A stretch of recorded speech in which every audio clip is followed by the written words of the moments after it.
I was just about to eat my bagel. Well, that's the intro. No, it was counting down. Welcome to this week's episode of PTMA with myself, Nick, and Ant. You was expecting something crazy, but I actually went very, subdued. We're professionals here. How long has it been since you've been on this podcast? Oh, here we go. By the way, I wasn't doing 2 fucking high roxes. I did it once. The guest appearance, isn't it? The other time I was celebrating my husband's 40th. Family is a value, and you didn't want to do one last week, you two. So Monthly review week. Do one on that week. Get with well, the I program. would, but you two are just weak. Stored in there, that is Sky. Next time it's monthly review week, and I'm like, please let's not do the podcast. Right. Come on now, let's have it. Okay, I'm having dreams about looking around spaces that could be for a studio. Is it a sign? Yes, it is a sign, because there's been maybe 3 messages like this. And the last message was something about what do you need to consider when opening a studio, in brackets, I am not moving. And so next one, what do you think the next question is going to be about studio next week?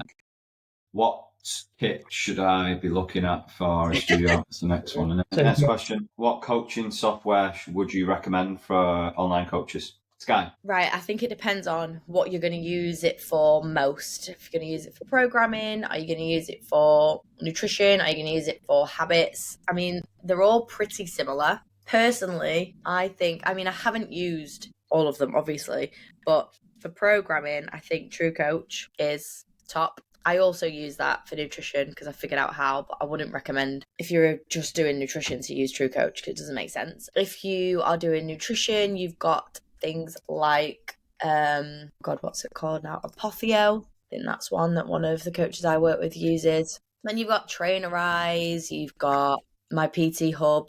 Is that still going? PT Minder. There's loads. But what I would say is most of them offer you a free trial, whether it's 7 days, 2 weeks, 30 days. So sign up to a few. Sign yourself up as a client or ask one of your clients to be a guinea pig and just try them out.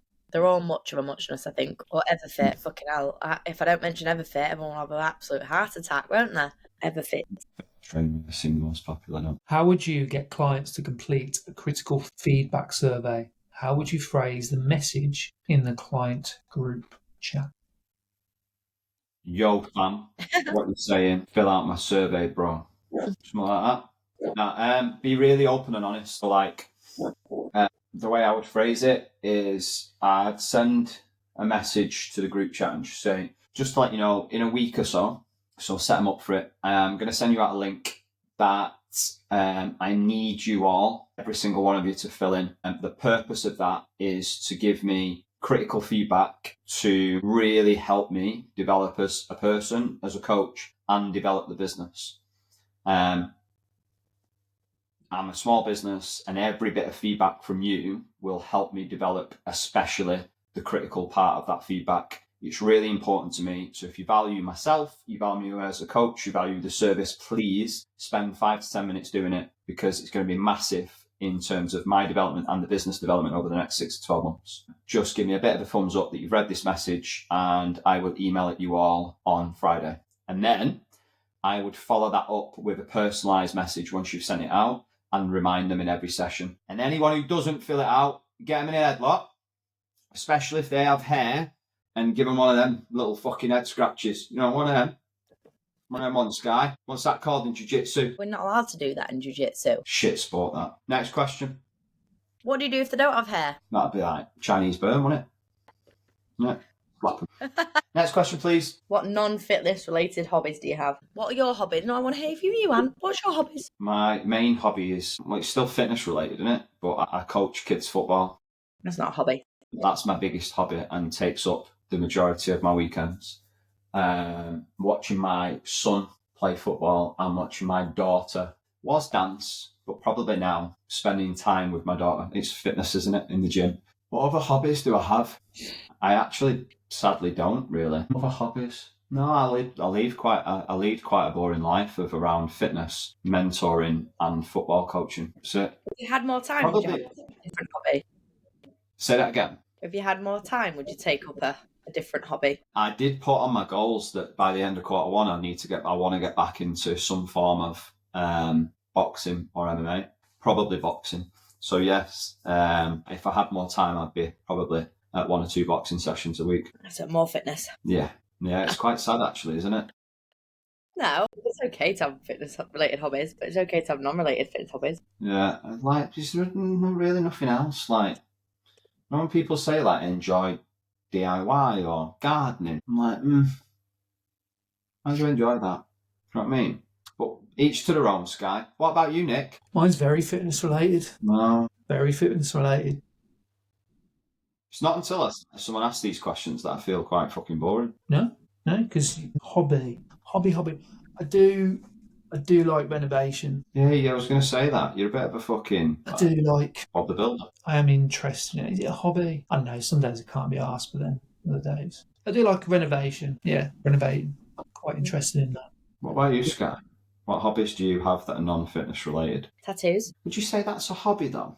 Yeah, I go to tattoo conventions. I go to different places, yeah. Okay. I also like music, and we try and go see lots of live music. Is that a hobby? Interest? Do you know what? I could have said that, and I should have said that, to be fair. Do you remember when I first started that PTMA page? And honestly, how many people used to request the mixes that I used to share? Like that was the main thing that used to get us engagement, if I'm dead honest. I might go back to that. It was music and it was Asbo. Yeah, it was. It was music and Lacey, wasn't it? Yeah. Oh, that's that. Just reminding me. But yeah, music, actually. That's a good shout. I do. I'll tell you what, like thinking about, because I've been thinking about this, like what other hobbies, what other things. I'd like to go to a couple of like cookery classes, like learn how to do some really nice Italian dish or something. Things like sushi. Yeah. I quite like to do that. But no, I've just told you I've bought my meals for the next week. I'd like to make sushi, but I'm going to buy meal prep. Yeah, I've got no time. The other nights have been touched since my air fryer's been bought. Yeah, same. I feel like I'm lazy, so there we go. Who's next? The next one's a very good question. Not that the last one wasn't, because it was also very good. Dealing with financial setbacks and not letting it get to you, and not letting it get you down to keep you going with everything else. I suppose it's how to deal with financial setbacks and not letting it get you down to keep going with everything else. Really good question. Exactly. Sky, I'm going to go to you first. I think having a clear plan can really help with that. I mean, there's context with financial setbacks, right? Sometimes it is the way that it is. Like I can remember not last November, but the November before, I think I had like 7 clients leave all at once. And I was like, oh, fuck. And that's just one of those things that happens. But I have a plan. Like I'm always quite consistent with the way that I can get people in. And so in that sense, that can help with some of the kind of negativity that comes out. And you're going to get it. Like I was like, fuck, is it really because it's just like one of these freak things that happens? Or is it because I'm a shit coach and blah, blah, blah? So I think it's going to be part and parcel. There's going to be times where you are worried or down about your financial situation. But I think having a plan and sticking to the plan and not being enticed into making knee-jerk reactions can really help. And if you don't have a plan, then it's a call to action that you need to get one. But really trying to not do things out of desperation. Sometimes you can see when people are doing things out of desperation to try and get some money in. And sometimes you can do things that do just bring you a little injection of cash, and that's fine, but it also needs to feed to the wider picture of what you're doing. I don't know if I've really answered that question. I think for me, the first few times I did this, I felt that desperation, and it came across in the interactions that I was having, especially when I went from, when I went back to being self-employed after COVID and I left Pure Gym. My first goal was just to cover the same wage that I was getting from Pure Gym, but then that month where I lost a few clients, that was one of the times. There's a few times like that where people left all at once and there was an air of desperation about the things that I was doing, and that just made things worse. So I tried to kind of have an attitude of just be consistent and do everything the same way that you would if you weren't worried about finances. So have the same interactions, have the same actions. If you need to maybe up your marketing a little bit, or maybe up your social proof or up your lead gen in whatever sense, then do that,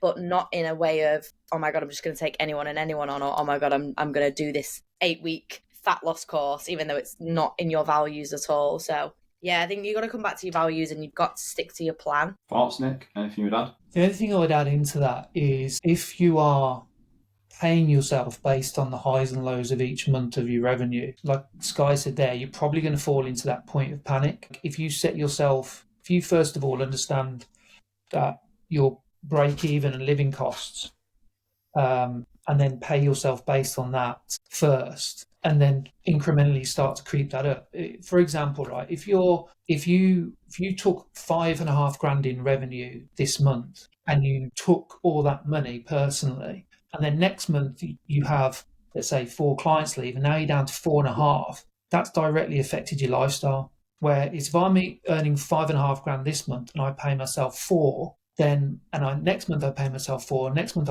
it's not directly affecting me, so that panic and emotional connection to that doesn't kick in. Do you know what I mean? Where if you find that your medium or your average earnings are like 150 a month over like 4 or 5 months, then great, I'll take that £4,000 and I'll add another 500 quid on it because I've got a buffer. I think a lot of coaches, because they don't manage their money effectively and they live directly within their means of what they earn that exact month, it directly affects them emotionally because I haven't got this amount of money this month, I haven't got this much amount of money next month, so forth and so forth. Do you know what I mean? So I think it's like, we say in the kind of training, like, pay yourself, don't directly pay like the money you take in isn't yours every single month. I think that will massively help what Sky was talking about then about having that immense emotional attachment to that number going up and down every single month or whatever it may be. You know what I mean? Sorry, go on. No, I was just going to say that's probably going to help a lot of coaches out, is having an understanding of that. Yeah. And doing that. Yesterday we did a bit of an event at our gym, and one of the members is a financial advisor, and she did a little quick talk. And it was a really nice reminder, but she was saying, like, your financial fitness is really important to your overall health as well. And she just gave some like really quick tips of, it's not about being wealthy and being rich and having loads of money in savings and like investing, but there are really simple things that you could do. And you should always have like a little cash pot of money for emergencies. And that's the same as like paying yourself. What I do every month is I pay myself my wage and then I pay into another account, like an emergency fund, so that if I have a month where things are down, it's okay because I know that I've still got this pot before I have to start going into savings or whatever else. So it's like tax pot, my wage, and then my emergency or like extra fund. So I think that's something that you should, again, don't wait until the end of the month and then be like, I've got a little bit extra, I'll put that away. Like, just make it a bit of a non-negotiable of like, every month whilst I'm in this position, I'll put it away. And then if there is a month where I'm down, it's okay because I've got that buffer. 100%. Most notable standout win from a coach you've worked with in the last week? Good question. Anthony. I'm going to go. It's going to sound really bad, but the sales weeks of where people have 4 or 5, cause I can think of 2 or 3 people now that have had really high sales weeks the past week because they've just done a launch post payday. So they don't really, I know this sounds really bad, but I don't really celebrate them personally. I sound like Roy Keane here, but that's your fucking job. Yeah, but do you know what, actually, if you scroll up in that check-in, that's my biggest win this week, what he's put in his biggest achievement. So to read this out to people, my mindset shift that I've had with pushing my PT service towards people on the gym floor and in classes, i.e. I'm starting to not give a care about what people think of me when I push it to them. That's a huge mindset shift and a huge win, because it's half the fucking battle. But too many coaches hold themselves back off what other people are thinking of them. And I think once you're over that mindset shift, you don't become this ruthless selling machine. But what you do is start to know that this is just part of your life now, marketing. And for you to get to where you want to be, there's an element of ruthlessness where you've got to not give a shit about what people think. And I think that's a huge win. So fair play to him. Next question. Why is tracking data like leads, levers, etc. so important, especially when you're new to marketing? Who's going to answer this? Because you answer this because you'll be more diplomatic. Me? No, Nick. No, you answer it. Okay. That's like me saying, why is it so important that your clients track their nutrition, training, check in every week and all of that? Like this, like this same coach we had a funny conversation with on the call last Tuesday in regards to he's very meticulous in tracking all of the things that he needs to do to change his body composition with his coach, but not necessarily with the stuff from a business sense. It's the same shit. It not only, so why is it so important? It tracks the measurement and performance of your business. So in that sense, you're going to know facts and not go off feelings all of the time. Like, how many of you are filled with self-doubt and feel like you're on an emotional roller coaster? Your finances are up and down, so your mood is up and down. Your motivation to do things is dictated by them emotions. So it starts to remove or reduce all of them overwhelming emotions that comes with running a business. And you need to track month on month, quarter by quarter, year on year performance, so you can see that your business is going in the direction you want it to. A bit like your fucking main lifts, your nutrition, your body composition, your muscle mass. Like, if you put importance on all of that and not put the importance on tracking from a business side, like, it blows my mind. It blows my fucking head clean off. So it's for the same reasons. But obviously these reasons are a little bit more important than your body composition, unfortunately. So I think it's quite obvious in my opinion, but sometimes we need to feel the pain of not doing that by having these emotional roller coasters of ups and down months, and my business is shit, my coaching is shit, I don't know whether I can carry on with doing this stuff. You can literally get rid of all of them feelings, or reduce them at least, by just tracking that. And that's the minimum reason of importance of why you should do it. The rest of it is all from a business performance perspective to see if you are actually moving forward year on year. Anything you would add to that? No. Sky, I'll come to you. How to deal with feeling like a fully dialed in monthly plan in terms of the marketing may provide too much restriction and reduce opportunities to flex and be imaginative based on what's happening day to day, week to week. And then he's put asking for a friend. So essentially what he's asking is, he's having a plan is sometimes too rigid for his business, and he likes to go off on and be a bit more imaginative.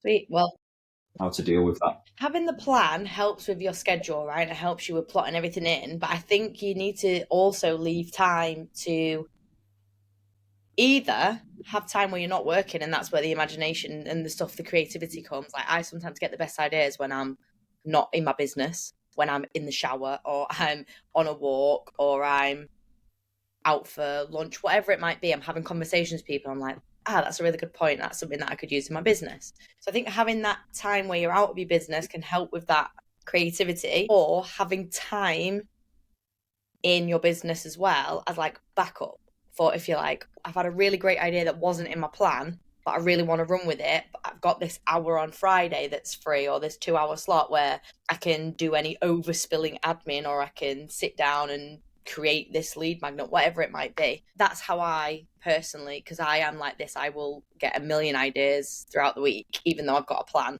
Like, my content, not to show off, but my content is scheduled until the end of next week now, but I'll still get ideas and be like, ooh, that's a good conversation, or that's a good idea. So then I have time in my week still, like Wednesday in between coaching, where if I want to, I can sit down and plan or put together something off the back of those ideas. And that helps me to feel like I've got some flexibility, but I also have the plan that I've stuck to and my schedule's all sorted.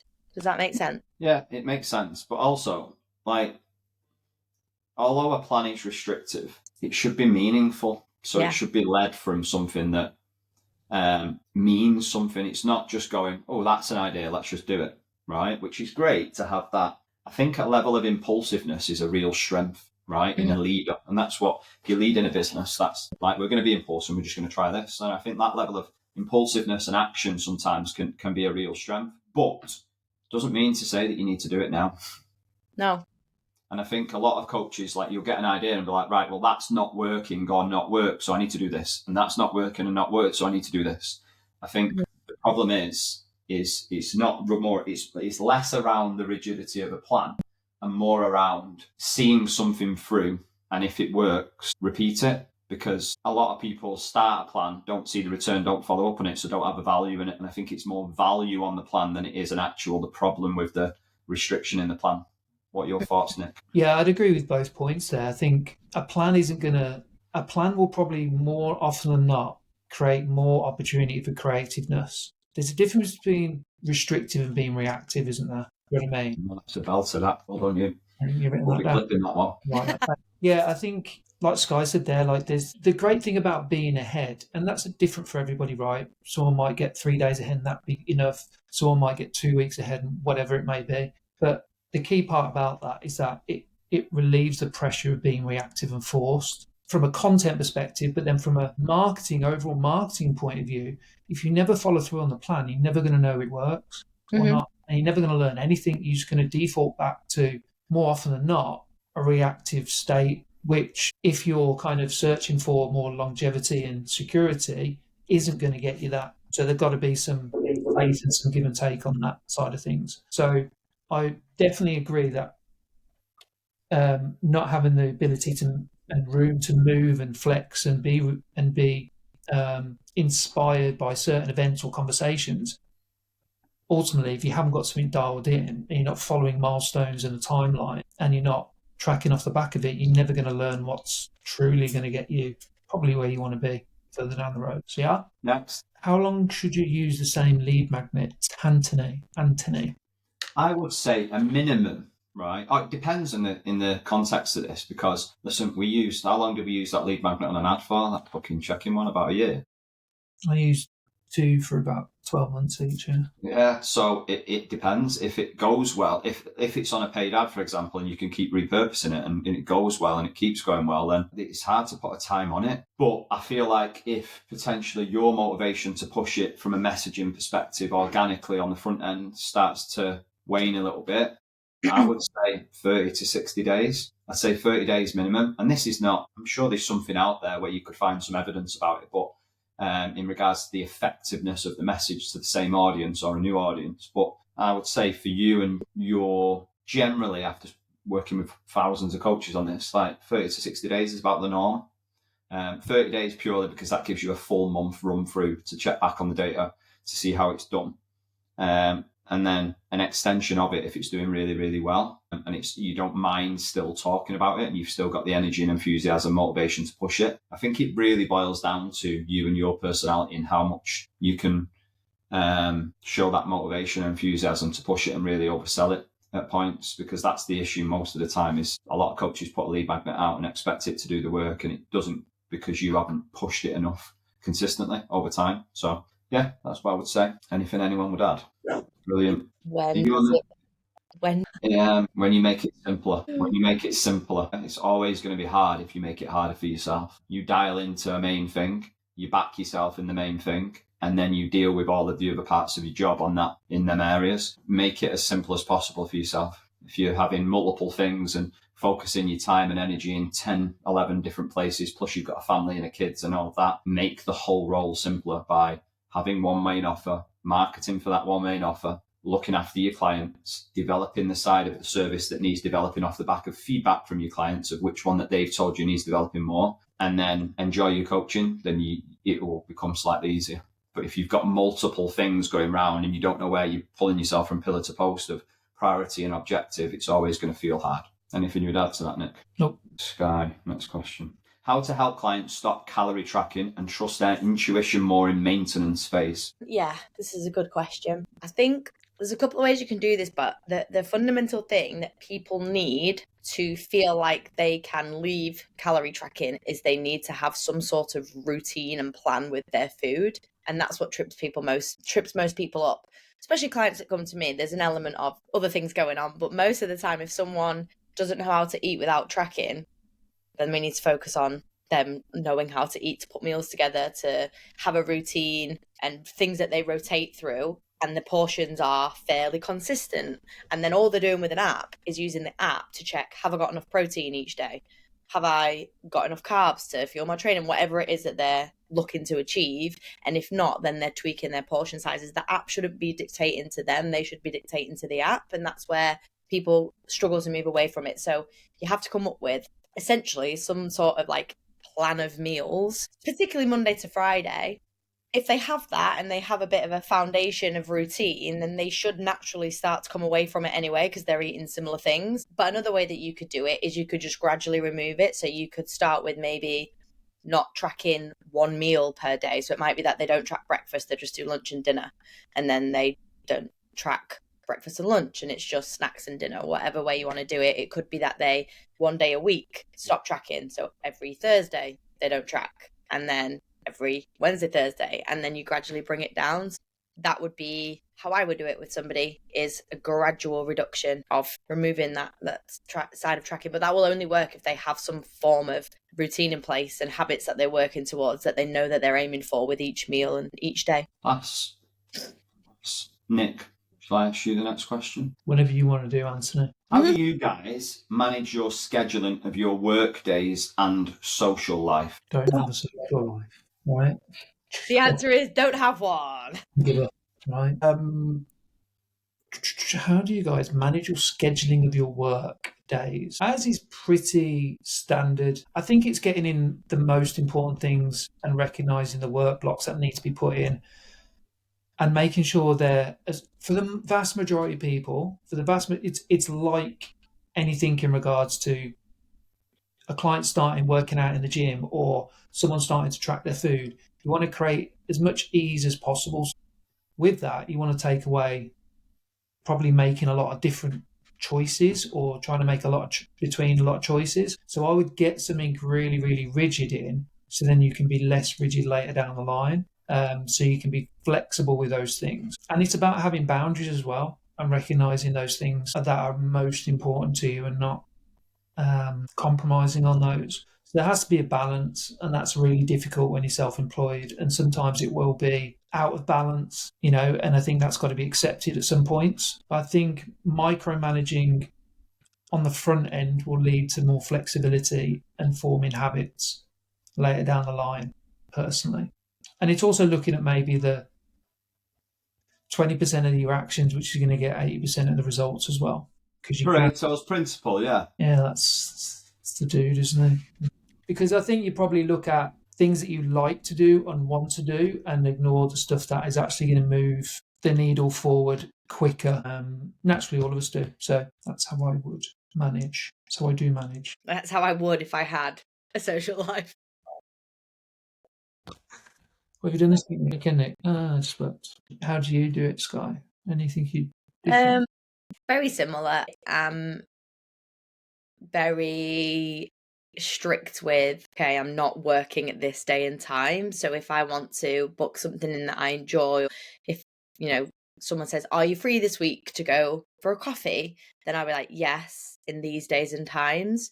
Because it's very easy to be like, oh, well, I'm self-employed, I've got all this free time. But if you're moving other stuff, like I know for me, the likelihood if I move something, then I need to have a place to put it. Otherwise, it's not getting done. So I'm strict both ways. Like if I don't want to work a certain evening, if people ask my availability for certain things, I'm just not going to tell them that time, even though it's there. I'm going to be like, no, I could do it there, but I don't want to because I want that evening off. Like Thursday evening and Friday, I take off because I work long days, Monday, Tuesday, Wednesday. So that's like my non-negotiable. So yeah, I can't do the things that I maybe want to do on a Monday to Tuesday that I used to do, but the offset of that is that I'm really strict with the Thursday evening and the Friday, that I try really hard not to put things in those days. And I work a bit of a weekend as well because of that. So yeah, there is a bit of push and pull. And sometimes you'll feel like I'm now spilling into the days where I didn't want to work.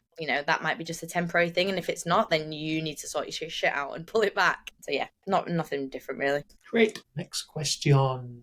Advice for maximizing sales in Q. That I can stick to, that keep me consistent. So that might be how many hours that you're going to be on the gym floor, having interactions with people, setting yourself a target of how many interactions you're going to have, how many leads that you're going to get off the back of them interactions, what you're going to do in classes, how many times you're going to post on social media, how many emails people are going to get, what you're going to do on stories in terms of how you're going to show up on stories, the questions to ask, that type of stuff. So be very, very specific about the questions, about the non-negotiables that you have that are going to drive sales. And if I need sales in Q2 or I need to meet my sales target, I would make sure that I would be spending a lot of time on the leads that I've already created. So more time on the warmer leads, offering them something that probably other people aren't getting at the end. Anything you would like to add to that? Fantastic. 3 top tips for delivering an effective consultation. Sky. Shut the fuck up and listen. Ask good questions. Don't assume. That was impressive. Do we want to go into any more detail on that? What did you say in the second one? Ask good questions. What do you mean by a good question? Okay, so I think sometimes people treat consultations as an extension of like a PARQ or like a lifestyle questionnaire where you want to be asking really open questions. So tell me about your current situation. Where are you at? Tell me about the place that you'd like to be. What sort of things do you think are holding you back? What is your expectation of coaching? How can I get the best out of you? It's not yes or no. It's not numbers related. There might be something that's numbers related, but you probably already have that information if you've done some pre-consult stuff and some pre-screening. So it's really more drawing on the kind of getting them to describe and tell you what's going on in their own words, and then the emotional, and people might roll their eyes at this, but like the emotional connection that you can build by asking good questions, paraphrasing back what they're saying, and then asking more questions and not making assumptions or trying to fill their gaps or put words in their mouth. I think I've said this before, but I don't lead with features, rarely ever in marketing. And I don't really talk about features in the consult. I will send that in the follow-up email. And I say that on the call. I'm going to send you a follow-up email after this, and it'll tell you all about the features of the service, the app, X, Y, and Z. This is for me and you to get to know each other. That's it. And that'll be the conversation. So treat it like that. It's a way for you to really get to know that person in their words, because they're the expert on them, not you. And then you can start to together discuss, okay, well, if we work together, how would you feel about this? What do you think would be a good split for your training? What time do you think you can give to this? What would be a good approach to nutrition? What have you tried before? Those sorts of questions. Very good. Very, very good. Next question. Whoever's asking it, do it. What was your first coaching job and how long did you do it for? Scotty's got to think back a long time. So long. Right. Do they still have records from that time? Coaching job. It wasn't a coaching job. It wasn't a labelled coaching job, but I helped people out, so I'd class that as a coaching. It was like supervising the college gym when I was about 17. But it was like, those old squash courts. Oh, It was yeah. like one of them, just with like old equipment in, and it opened to like the college students. So I would like open it up and I'd train, and then I'd look after the place, but then I'd always help people out in there. So that was my first one. How long did it last for? I was there for 2 years. Quite a while. Nice. There you go. Right. My first coaching job was for like sports development. So that was like coaching in schools, like basically doing primary school PE. So it was more teaching than coaching. So I used to do the PE for year 1s to year 6. And then I would do like the extra school, like sports after school. And I had that for that was the direction I was going, to be fair. I had that for about 2 years, and then Sport England cut the funding, which made me then come into the fitness industry. What was yours, Guy? I got a job as a lifeguard when I was like early 20s. I think it was around the same time that I was doing my like level 2. But it was on like a Haven holiday site. So it was seasonal. So it was only in the summer. But it was mint. I loved it. So I started as a lifeguard. Then I went they put me through my swim teacher's course. And then they put me into like the sports coach role, which was basically taking kids on these Haven holidays through like fencing, archery, target shooting, climbing walls. So that was like, in the loosest term, my first coaching role. But it was so sick. Like, just a bunch of 20-year-olds working in the summer with a load of kids on holiday, and then what a job that is. Yeah, it was class. And then we'd just all go out on Friday in the sun and just get pissed together and then be back in the pool the next day. It was so good. I loved it. I loved that job. That's top. That's top. It's mad, isn't it, when you come full circle and go, actually, that was a really good job. You don't have to deal with adults. Kids so much easier. No digs there, by the way. I'm not. Sometimes. Yeah, but yeah. sometimes. That's it, isn't it? Oh, is that it? That's it. Isn't that disappointing? Any final thoughts, Nick? No one will get to the end of this. 45 minutes. I think you'll be surprised. They might have us on times 2 speed, but no one's listening to this bit now. Right, have a great day then, guys. This has been the PTMA podcast.